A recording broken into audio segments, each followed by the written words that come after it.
Susan ചോദിച്ചോളൂ. എന്താണ് Susan ചോദിക്കണം? ചോദിച്ചാ സൂസൻ ഷാർലറ്റ് ആണോ?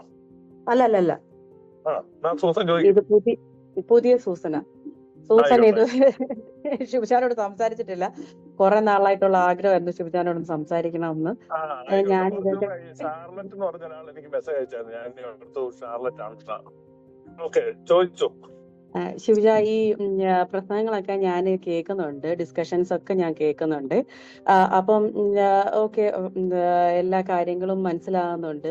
ചില കാര്യങ്ങൾ നമ്മൾ സുപ്രീം പവർ എന്ന് പറയുന്നത് ഗോഡ്, നമ്മൾ ത്രിത്വത്തിലാണ് വിശ്വസിക്കുന്നത്, ത്രിയേക ദൈവത്തില്.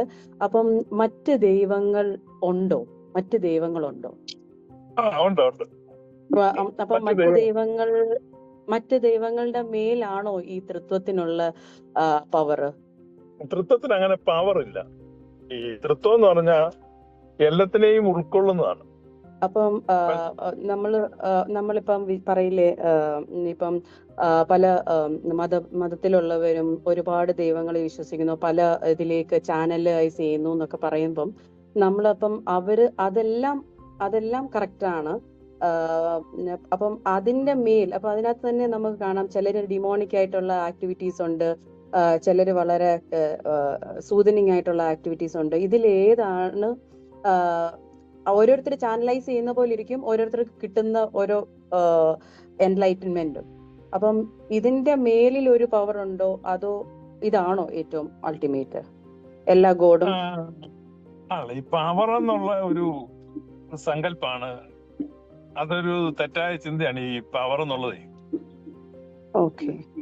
ഈ ട്രിനിറ്റി എന്ന് പറഞ്ഞാല്, ഈ ട്രിനിറ്റി എല്ലാത്തിനെയും ഉൾക്കൊള്ളുന്നു. ഇപ്പൊ നമ്മള് ഭൂമിയെ നോക്കി കഴിയുമ്പോ, നമ്മൾ ഈ ഭൂമിയിൽ എന്തെല്ലാം ചെയ്താലും ഭൂമി അതെല്ലാം സഹിക്കുകയല്ലേ. ഇപ്പൊ നിങ്ങളുടെ പറമ്പില് നിങ്ങളിപ്പോ എന്ത് കൃഷി ചെയ്യും, നിങ്ങളിപ്പോ കുഴിച്ചു വെക്കുന്ന അവിടെ ഭൂമി കിളിപ്പിച്ചു തരികയാണ്. അപ്പം അല്ലാതെ ഭൂമി പറയുന്നില്ല, എടാ ഇത് ഒരു അഴുക്ക് ചെടിയാണ്, ഇത് കൊള്ളത്തില്ല, ഇതെന്തിനാ കുഴിച്ചു വെച്ചെന്ന് ചോദിക്കുവോ? ഇല്ല. അപ്പം അത് ഭൂമി പോലും അങ്ങനെയാണ്. ദൈവം അതിനേക്കാൾ എത്രയോ വലുതാണ്. അപ്പൊ ട്രിനിറ്റി എന്ന് പറയുമ്പോൾ നമ്മള് ഈ പ്രാദേശികമായ ദൈവസങ്കല്പത്തെ പോലെ ഓരോ കാര്യങ്ങളും കണ്ടുപിടിക്കാനും അതിനെ തെറ്റുതിരുത്താനും കുറ്റം വിധിക്കാനും ഒക്കെ ഇരിക്കുന്ന ഒരു ദൈവം അല്ല. ട്രിനിറ്റി എന്ന് പറയുന്നത് അൾട്ടിമേറ്റ് ആയിട്ട് സ്നേഹമാണ്. അപ്പോ ആ ദൈവത്തിന്റെ അപ്പൊ അതിലേക്ക് ചാനലൈസ് ചെയ്യാൻ വേണ്ടിയിട്ട്, അപ്പം അതിലേക്ക് മാത്രം ചാനലൈസ് ചെയ്യാൻ പറ്റുമെന്നുള്ളതാണോ, അതോ ഇതിനകത്ത് ഈ ഇടയിലുള്ള കുറെ ഗോഡ്സ് ഒക്കെ അപ്പം എന്തുവാണ്? ഹലോ, പോയോ സൂസൻ? ഇല്ല, ഇവിടെ ഉണ്ട്. മൈക്ക് മ്യൂട്ട് ചെയ്യണ്ട. അപ്പം സൂസൻ വീഡിയോ ഓൺ ചെയ്തിട്ടുണ്ടോ? ഇല്ല, ഞാൻ വർക്കിലാണേ. ആയിക്കോട്ടെ. അല്ല, ഞാൻ കണ്ടില്ല, അതുകൊണ്ട് ചോദിച്ചു. അപ്പോ ഈ എന്താ പറയുന്നേ, അപ്പം മുഴുവൻ പ്രപഞ്ചവും ഈ സ്നേഹത്തിൽ നിൽക്കുകയാണ്, ദൈവത്തിന്റെ സ്നേഹത്തിൽ. അപ്പൊ ആ സ്നേഹത്തിലൂടെയാണ് ഈ പ്രപഞ്ചത്തിന്റെ ഊർജം എന്ന് പറയുന്നത്.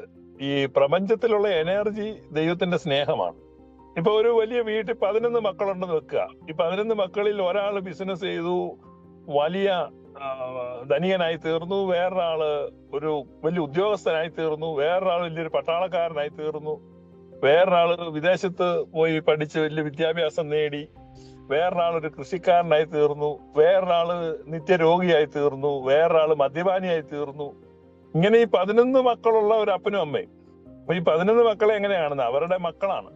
അതുപോലെ ഈ ദൈവത്തിന്റെ മക്കളാണ്, ദൈവത്തിൻ്റെതാണ് ഈ പ്രപഞ്ചം മുഴുവൻ, ദൈവത്തിന്റെ വകയാണ്.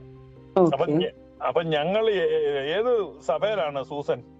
ഞാന് മദർ ഓർത്തഡോക്സ്, ഫാദർ CSI. അപ്പൊ ഞാൻ രണ്ടിലും പോകും. അല്ല, ഇപ്പൊ സൂസൻ CSIയിലാണോ? CSIയില. അല്ലല്ലേ, ഞാൻ ഈ പെന്തക്കോസ്താണോ എന്നറിയാനോ ചോദിച്ചത്. അല്ല, അല്ല, പിന്നെ അങ്ങനെ ആകുമ്പോ അവിടെ പറയുന്ന കാര്യങ്ങൾ പറയണം, അതുകൊണ്ട് ചോദിച്ചേ. അപ്പൊ ഈ ദൈവത്തെ പറ്റി മനസ്സിലാക്കുമ്പോ, ഈ ദൈവം അങ്ങനെ നമ്മൾ ചിന്തിക്കുന്ന വിധത്തിൽ ശിക്ഷിക്കാനൊന്നും ഇരിക്കുന്ന ഒരു ആളല്ല. മനസ്സിലായോ? അല്ല, നമ്മള് അത് എനിക്ക് മനസ്സിലായി. നമ്മളിപ്പോ എന്ത് പറഞ്ഞാലും അങ്ങനെ പേടിയും ഭയവും ചെയ്യുന്നതെല്ലാം തെറ്റ്. ഇന്ത്യൻ പ്രസിഡന്റ് അതുവഴി ഇന്ത്യൻ പ്രസിഡന്റ് അതുവഴി പോകുമ്പോൾ സൂസൻ ഓവർ സ്പീഡിൽ അപ്പുറത്തൂടെ പോയെന്ന് വെച്ചു. അപ്പൊ ഇന്ത്യൻ പ്രസിഡന്റ് നിങ്ങളെ ചേസ് ചെയ്ത് പിടിക്കുവോ? ഇല്ല. അപ്പം പോലീസുകാർ ഒന്ന് പിടിച്ചോളൂ. അല്ല, പോലീസുകാർ പിടിച്ചോളുന്നല്ല, പോലീസുകാരുടെ കണ്ണിൽ പെട്ടാലേ പിടിക്കുള്ളൂ. ഇന്ത്യൻ പ്രസിഡന്റിന്റെ കണ്ണിൽ പെട്ട പ്രസിഡന്റ് കാറ് നിങ്ങളുടെ പുറകെ ഓടിച്ചു നിങ്ങളെ തടഞ്ഞു നിർത്തുവോ? ഇല്ല, ഒരിക്കലും ഇല്ല. വേറെ കാര്യങ്ങളുണ്ട്. അല്ല, അയാളല്ലേ ഈ ലോയുടെ മുഴുവൻ ടോപ്പിലിരിക്കുന്നത്. ഇനി സുപ്രീം കോടതി ജഡ്ജി പോവാണ്, നിങ്ങൾ വഴി തുപ്പിയ സുപ്രീം കോടതി ജഡ്ജി ഇവിടെ വാന്ന് പറഞ്ഞ് ചെവിക്ക് പിടിക്കുവോ? അതെന്നെ പിടിക്കാത്തെ? അല്ല, അയാളല്ലേ ഇതിന്റെ ടോപ്പ്, അയാൾ പിടിക്കണ്ടേ? അത് പുള്ളിയുടെ അടുത്ത് വരുന്ന കാര്യങ്ങൾ മാത്രം പുള്ളി മാനേജ് ചെയ്താൽ മതി. അല്ല, ഇവിടെ ഒരു സിസ്റ്റം ഉണ്ടല്ലോ. അപ്പൊ ആ സിസ്റ്റത്തിന്റെ ടോപ്പിലിരിക്കുന്നവരല്ലേ. അപ്പൊ പരമാധികാരികളായിട്ടിരിക്കുന്നു. അപ്പം അതിനേക്കാളൊക്കെ എത്രയോ ഉയർന്ന സ്ഥലത്താണ് ഹോളി ട്രിനിറ്റി എന്ന് പറയുന്നത്. അപ്പൊ ഈ ട്രിനിറ്റി വന്നിട്ട് ആളുകളെ ചെവിക്ക് പിടിക്കാൻ വേണ്ടി നിൽക്കുകയാണ്. അപ്പൊ ഈ ഹോളി ട്രിനിറ്റി, അപ്പൊ ഞാൻ ചോദിക്കുന്നത്, ഈ ഒരുപാട് ദൈവങ്ങൾ ഉണ്ടെന്ന് പറയുന്നത്, അപ്പൊ അതെന്തുവാണ്? അപ്പം ദൈവങ്ങൾ എന്ന് പറയുന്ന സെപ്പറേറ്റ് ഒരുപാട് ദൈവങ്ങൾ എന്ന് പറയുന്നത്, അത് ദൈവത്തിന്റെ ഇൻക്ലൂഡിങ് യഹോവ, എല്ലാം ഈ ദൂതന്മാരാണ്. ദൈവത്തിന്റെ ദൂതന്മാരെ പ്രാദേശികമായിട്ട് വിളിക്കുന്നതാണ് ദേവന്മാരെന്നും ദേവിമാരെന്നും എല്ലാം. അപ്പൊ ഈ ദേവന്മാരെ ക്രിയേറ്റഡ് ആണോ അതോ എക്സിസ്റ്റിംഗ് ആണ്? ഓൾവേസ് എക്സിസ്റ്റിംഗ് ആണോ? Created by God. ക്രിയേറ്റഡ് എന്ന് പറഞ്ഞാൽ ദൈവം മാത്രമേ ഉള്ളൂ സൃഷ്ടാവ്, ബാക്കി എല്ലാം സൃഷ്ടിയാണ്. അപ്പം ക്രിയേറ്റഡ് ബൈ തൃത്വമാണോ? ക്രിയേറ്റഡ് ബൈ തൃത്വം. അപ്പൊ അവര് എന്തുകൊണ്ടാണ് ഇങ്ങനത്തെ ഡിഫറെന്റ് ക്യാരക്ടേഴ്സിനെ ക്രിയേറ്റ് ചെയ്തെന്നുള്ളതാണ് കാര്യം. ഇവര് നശിപ്പിക്കാനും പറ്റില്ല. അവരെ നശിപ്പിക്കാൻ പറ്റുമല്ലോ, അവരെ നശിപ്പിക്കുന്നില്ല, റിസ്റ്റോർ ചെയ്യാനാണ് എല്ലാത്തിനും. ഇപ്പൊ ഈ പ്രപഞ്ചത്തിലുള്ള കയോസ്, കോൺട്രഡിക്ഷൻസ്, ഇതെല്ലാം കൂടെ ഫൈനലി റിസ്റ്റോർ ആവും. ആ റിസ്റ്റോറേഷനിലേക്കാണ് നമ്മൾ പ്രയാണം ചെയ്യുന്നത്. അപ്പൊ ഈ ക്രിയേറ്റ് ചെയ്തിരിക്കുന്ന ഈ ദേവന്മാരും ദേവതകളും ദേവന്മാരും അതിനകത്ത് ഞാൻ പറഞ്ഞ പോലെ ഇപ്പൊ ഡിമോണിക് ആയിട്ടുള്ളതും മറ്റുള്ള എല്ലാരെയും ഡിഫറെന്റ് രീതിയിലേക്ക് കൊണ്ടുപോകുന്നതും ഒക്കെയുള്ള ദേവന്മാരും ഒക്കെ ഉണ്ട്. അപ്പൊ ആ ദേവന്മാരുടെ അത് എന്നും ആ ദേവന്മാർ എപ്പോഴും മനുഷ്യർക്കൊരു എപ്പോഴും ഒരു ത്രെട്ടാണ്.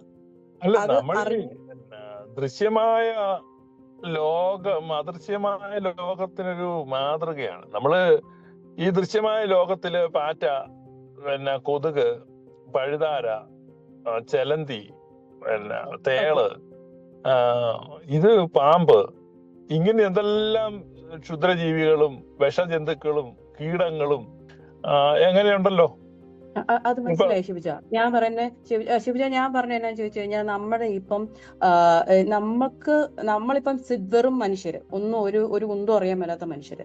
അപ്പം ക്രിയേറ്റ്, അതായത് ദൈവങ്ങളെയൊക്കെ ക്രിയേറ്റ് ചെയ്ത ഒരു പരമോന്നതയിൽ ഇരിക്കുന്ന ദൈവം, ആ ക്രിയേറ്റ് ചെയ്ത ആ ദേവന്മാര് മനുഷ്യർക്ക് എപ്പോഴും ഒരു ത്രെട്ട് അല്ലേ? അറിയാം, അവര് ചാനലൈസ് ചെയ്യുന്ന അവരെയല്ലേ, പെട്ടെന്ന് ചാനലൈസ് ചെയ്യാൻ പറ്റുന്ന അവരെയല്ലേ, മനുഷ്യന് പെട്ടെന്ന് ചാനലൈസ് ചെയ്യാൻ പറ്റും.